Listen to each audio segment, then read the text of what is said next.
Hello friends, I am Manila मग्गो।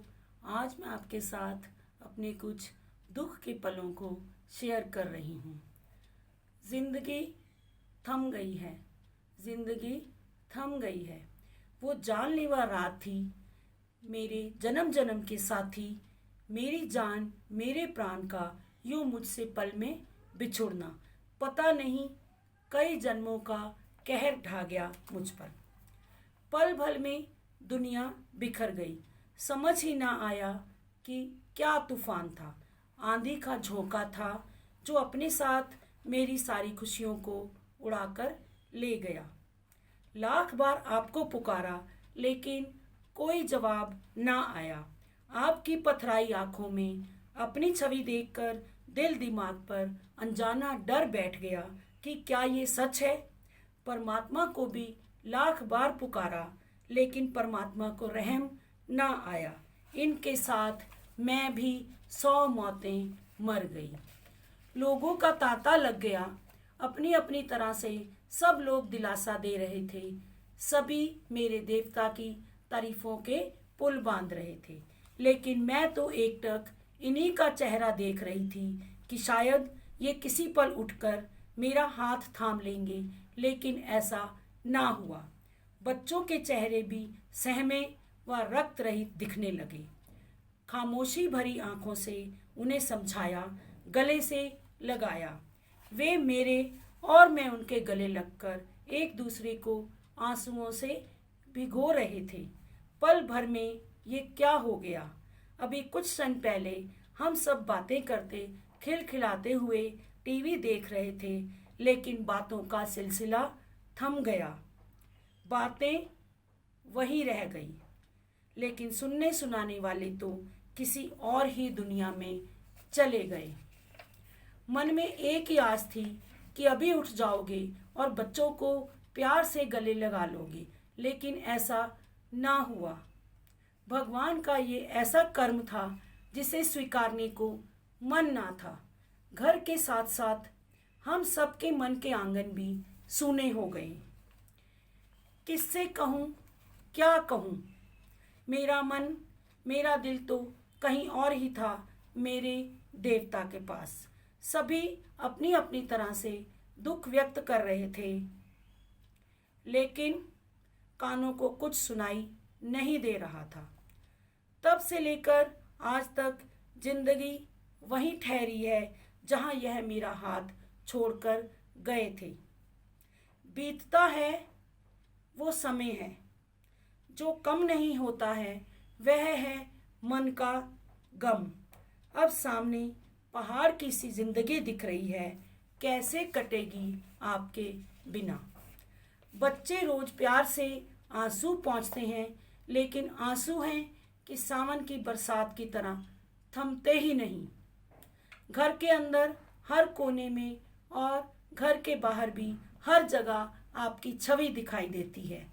आप तो अपनी आंखों में मेरी छवि बसा कर ले गए, लेकिन मेरी आंखें अपने बिना सूनी कर गए।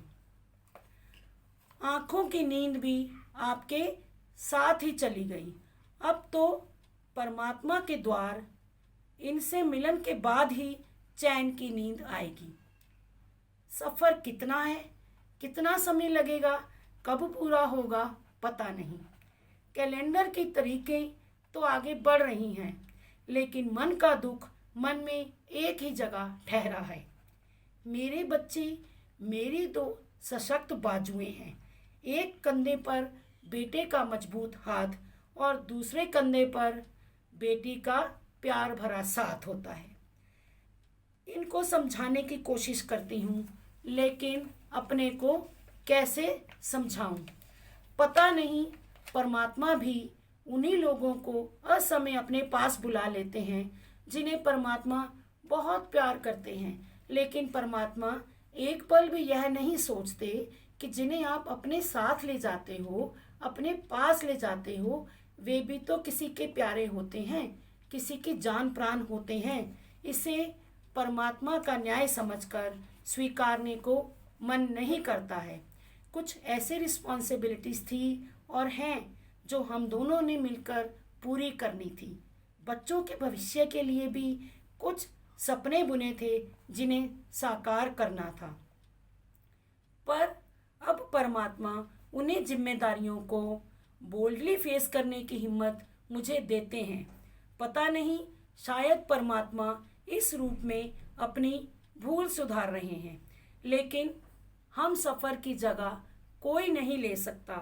मेरे प्रियतम मुझे मन ही मन प्रतिदिन समझाते हैं कि समाज और दुनिया के सामने कमज़ोर नहीं पड़ना है।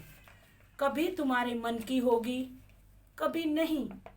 मैं हमेशा तुम्हारे साथ हूँ, भले ही दिखाई ना दूँ, और यह सच भी है। मैं जब भी किसी दुविधा या परेशानी में होती हूँ, ये उसी पल आकर कहते हैं, मैं हूँ ना। और पता नहीं किस अदृश्य शक्ति के कारण मैं उस संकट से पार निकल जाती हूँ। अपनों के साथ रहकर भी हम अपने मन की बात नहीं कर पाते हैं, और अगर करते हैं तो वह समझौता होता है ताकि रिश्ते बने रहें।